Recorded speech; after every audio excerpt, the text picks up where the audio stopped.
Amados irmãos, todos conhecem vamos dizer assim, a história, mas o fato bíblico real que aconteceu sobre Noé, sobre o dilúvio, não é, irmãos? Se você voltar um pouquinho na Bíblia aqui, você vai ver que em certo momento a Bíblia vai dizer que se arrependeu Deus de ter feito o homem.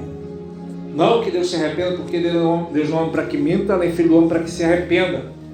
Apenas Deus está falando com linguagem humana para que o homem possa entender o que Deus está sentindo.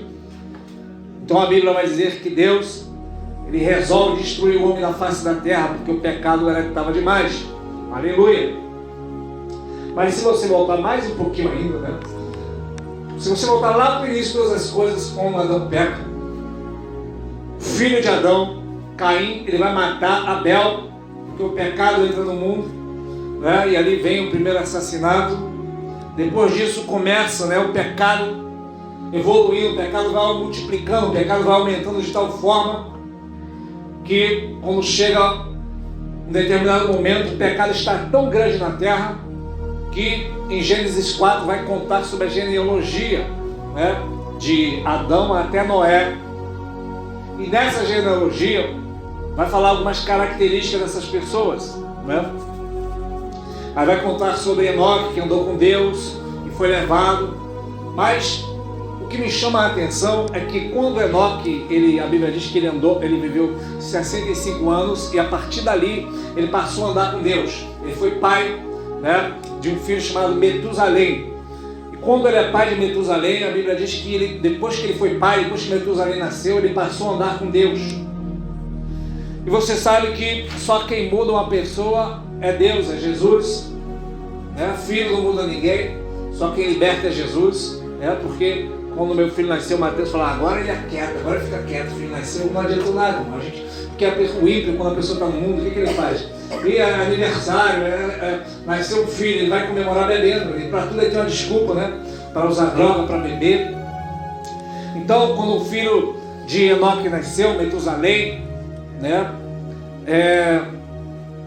O que chama a atenção é o nome que ele colocou no filho, e depois que ele coloca o nome desse filho, ele passa a andar com Deus. O que significa Metusalém? Metusalém significa a sua morte trará. Como que alguém pode colocar um nome no filho de sua morte trará? Ou alguns estudiosos acreditam que o significado completo seria sua morte trará juízo. Então, você vai ver que no passado, todas as pessoas quando colocavam o nome nos filhos, tinham algum motivo, algum relacionamento para um acontecimento, né? Você vai ver Isaac, sorriso, você vai ver Abraão, pai de multidões, né? Abrão, pai exaltado, e por aí vai. O próprio Jacó, Deus vai mudar o nome dele de Jacó enganador para, né, Israel, aquele que luta com Deus. Aleluia! Então, eles tinham essa cultura de colocar o nome significando alguma coisa que aconteceu. Só que o texto me faz entender, irmão. É como se a Bíblia não está escrito isso que eu vou te falar, mas é como se a Bíblia quisesse me falar algo. A partir daquele momento ali que nasce o filho dele, ele coloca o nome que após a morte do filho dele viria o juízo.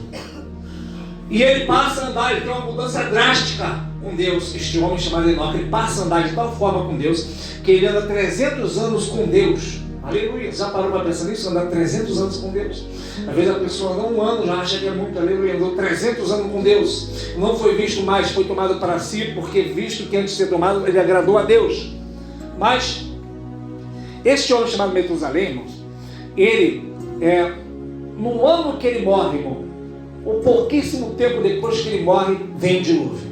Ou seja, muito provavelmente Deus fala para Enoque, olha, vai vir um dilúvio aí, vai matar todo mundo.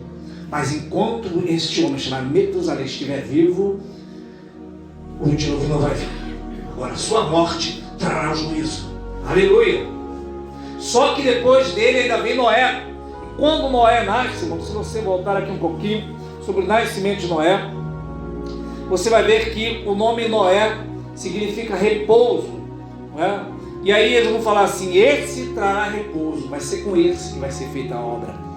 Então nós vemos que Noé, ele sequer tinha crescido para decidir, falar assim, não, a partir de hoje agora eu vou fazer uma arca, eu vou trabalhar para Deus.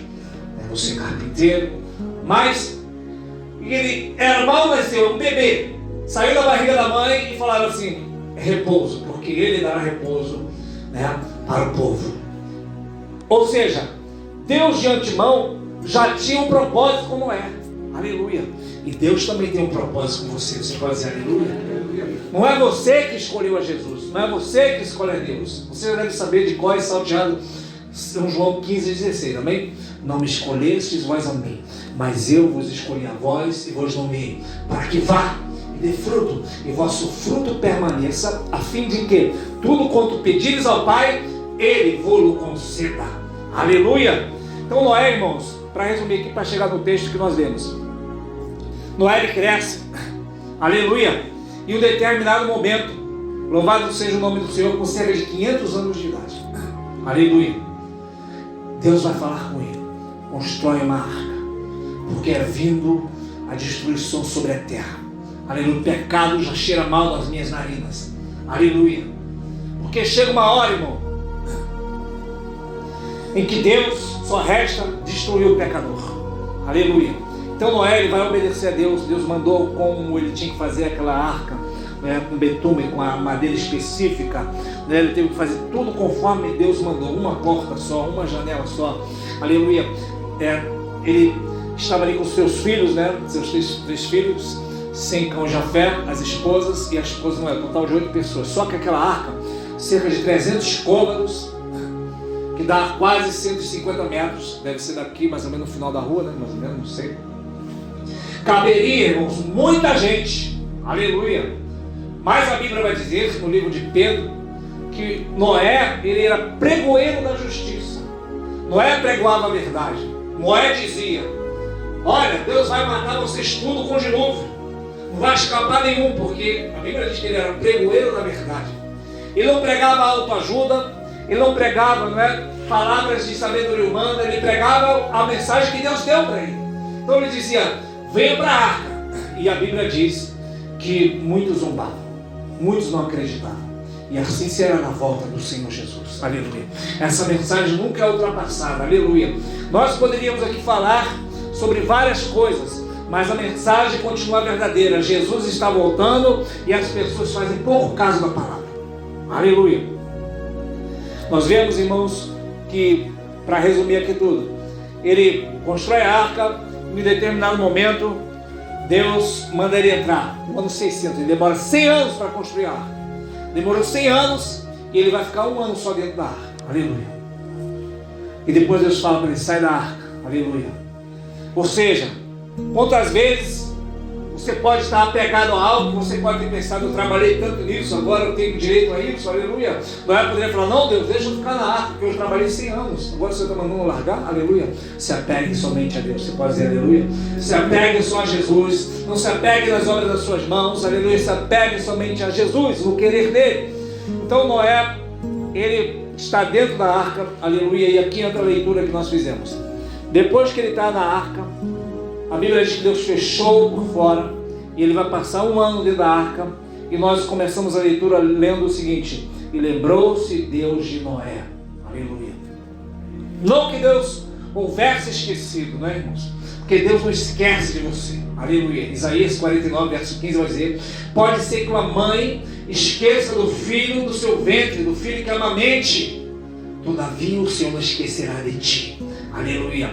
O profeta Malaquias vai dizer que ele tem diante dele um memorial, ou seja, tem algo escrito diante de Deus de tudo que tu fazes para o Rei da Glória. Você pode dizer aleluia? Está no livro de Esther que quando Mardoqueu está na porta do rei, aleluia, e ele descobre uma conspiração para matar o rei. Então ele manda avisar para o rei, e o rei reconhece e vê que realmente era verdade, matou os culpados. Escreve-se então no livro das crônicas do rei, que naquele dia, daquela data, Mardoqueu deu o livramento para o rei, fez algo para o rei, e foi guardado aquele livro numa gaveta. E em certo momento, Mardoqueu estava para morrer, aleluia. E quando ele estava para morrer, no dia seguinte já está feita uma forca para ele, né? Amã tinha ódio de Mardoqueu porque Mardoqueu não se dobrava para ele.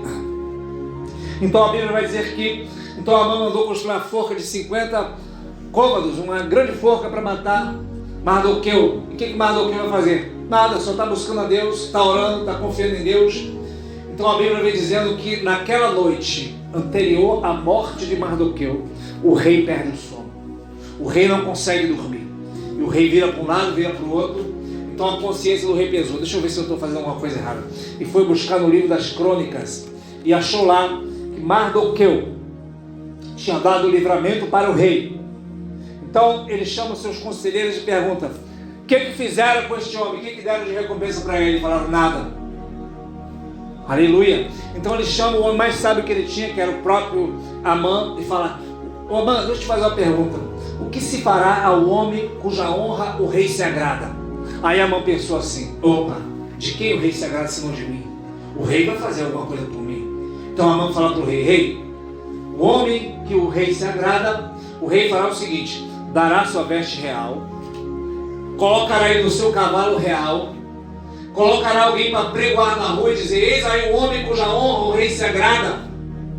Então o rei fala assim: vai e faz tudo isso que tu disseste ao judeu Mardoqueu, não tira nada. Aleluia. Ou seja, Deus lembrou de Noé, Deus lembrou também de Mardoqueu. Aleluia. Deus é o Deus que não se esquece de nós. Aleluia. Vindo, diz o profeta Isaías, o inimigo com uma corrente de águas, o Espírito do Senhor vai orar contra ele a sua bandeira. Ou seja, o inimigo ele pode preparar arma. A Bíblia diz que toda ferramenta preparada contra ti não prosperará.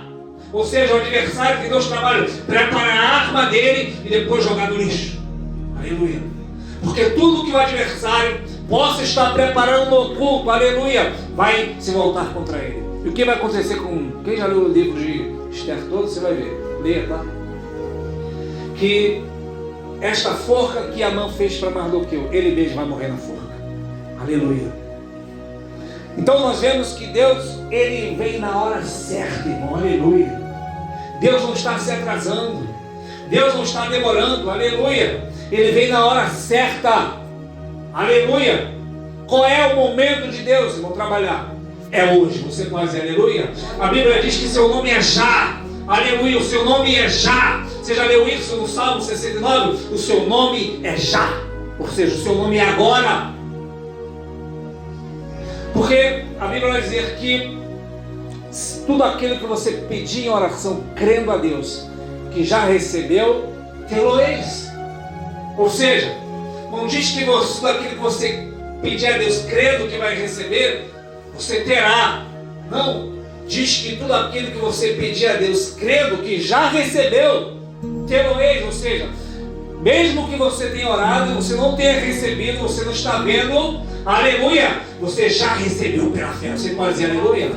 Você já recebeu pela fé. Aleluia. O que é receber pela fé? Vamos pegar aqui, por exemplo, o Espírito Santo, né? São João 14, Jesus vai falar sobre isso, que o Senhor ia enviar o Espírito Santo. Esse Espírito Santo o mundo não pode receber. E por que o mundo não pode receber? Porque o mundo anda por vista. Aleluia. Nós andamos pela fé.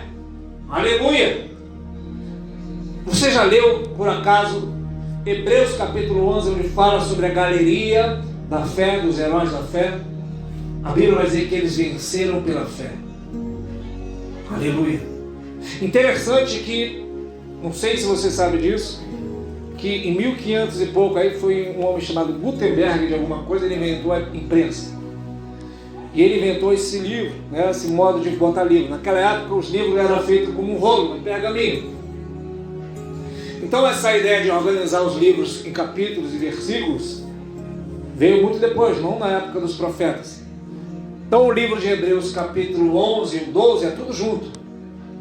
No capítulo 11 vai falar sobre a galeria dos heróis da fé. E no capítulo 12 e 1 vai dizer que nós estamos rodeados de uma grande nuvem de testemunhas. E por muitas vezes, e até eu já cheguei a falar isso, já ouvi também pessoas falarem isso, que nós estamos rodeados de uma grande nuvem de testemunhas.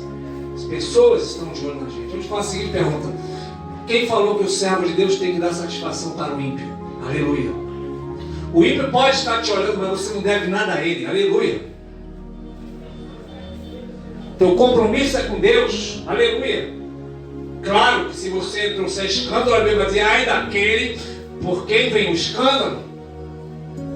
Mas o texto de Hebreus capítulo 12 vai falar que nós estamos rodeados da nuvem de testemunhas do capítulo 11, ou seja, daqueles que venceram pela fé. Ou seja, nós estamos rodeados de pessoas que venceram gigantes, fecharam a boca dos leões, na fraqueza geraram força, botaram em fogo o exército inimigo, aleluia, passaram pelo fogo, não se queimaram, ou seja, testemunhas que tiveram vitória. Nós estamos rodeados dessas testemunhas. Como quem diz, se eles vencerem, vocês estão rodeados de testemunhas, é para que você também vença. Aleluia. E o que tem a ver com Noé? Porque Deus lembrou de Noé. Quando você crê, quando você permanece firme na fé, aleluia, Deus é aquele que não tira os olhos de nós. Quanto mais lembrar, porque lembrar da ideia de que ele se esqueceu, não, irmãos. Isso é apenas uma forma coloquial de falar. Lembrou-se Deus, porque Deus não esquece. Aleluia. Deus não esquece de ninguém. Aleluia. Muito mais dos seus filhos. Quanto mais um filho que tem compromisso, que foi o caso aqui de Noé. Então lembrou-se Deus de Noé. Aleluia. E não só de Noé, mas também dos seres viventes, de todos os animais, do gado que estava com ele. E Deus fez passar um vento sobre a terra. Aleluia. Nós vemos que o dilúvio veio de Deus. Amém ou amém? O dilúvio veio de Deus. Foi Deus que mandou o dilúvio. Mas também o aquietar das águas também veio de Deus. Aleluia. É Ele que faz cessar a guerra até o fim da terra. Aleluia. Então como é que eu posso entender esta palavra para mim? Como é que eu posso pegar esta palavra para mim, irmão? Aleluia. Deus permitiu Noé ficar ali 1 ano preso naquela arca. Aleluia. E Noé estava na alta dependência de Deus. Aleluia. Para você ser um homem ou uma mulher de Deus, aleluia, você tem que ser altamente dependente de Deus. Aleluia. Na sua pior angústia, você não deve falar com um homem, fale com Deus. Aleluia.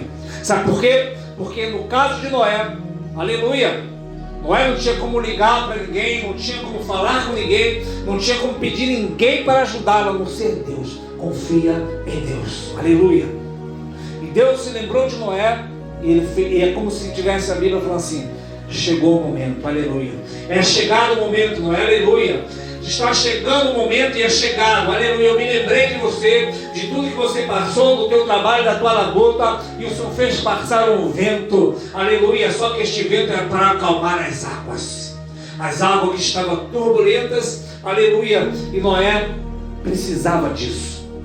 Eu não sei como você entrou por essas portas nesta noite, aleluia. Mas o que vai acontecer aqui com Noé, aleluia, que mesmo o vento acalmando todas as coisas, aleluia, ele solta o corvo vai para um lado e para o outro, o corvo não acha descanso, né? Mas também não entra na arca, né? Que a pessoa sem Jesus ela fica de um lado para o outro, não vai para a casa do Senhor, não fica totalmente no mundo, vem visitar, e ela fica igual o corvo, aleluia. Já a pomba, ela foi e voltou para casa, voltou, aleluia, para a arca. E nesse período, né, vamos dizer assim, que Noé ele está se preparando para sair, aleluia, vai começar uma nova fase na vida de Noé, em que ele vai sair da arca e Deus vai falar, agora crescei, multiplicai-vos, aleluia, a terra está toda aí, ó, aleluia, agora é para vocês, aleluia, sejam abençoados, aleluia. Então, amados irmãos, se você permanecer firme na fé, se você não sair da posição, o Senhor vai te multiplicar. O Senhor é o Deus da multiplicação, aleluia. Deus não é o Deus da divisão. Ele multiplica os teus dias na terra, aleluia. Multiplica as forças daquele que não tem nenhum vigor, aleluia. Multiplica todas as coisas, aleluia. Então permaneça firme na fé, assim como Deus fez com Noé, aleluia. Deus alargou a tenda de Noé, Deus vai alargar a nossa tenda. Você pode dizer aleluia? Aleluia. Vamos ficar de pé em nome de Jesus. Só para avisar para os irmãos de tirar, aleluia, de uma situação. Louvado seja o santo nome do Senhor Jesus, que foi Ele mesmo que permitiu. Mas a Bíblia diz: eis que bem-aventurado é o homem a quem Deus castiga. Está lá em Jó capítulo 5. Não despreze, pois, o castigo do Todo-Poderoso, porque Ele fere, Ele sara, Ele faz a chaga, Ele mesmo liga. Em 5 angústia te livrará, na 7ª o mal não te tocará. Aleluia! Na guerra te livrará da violência da espada. Aleluia! Então Deus é aquele, irmão, aleluia, que é o chamado Deus fiel. Aleluia! Não é como o homem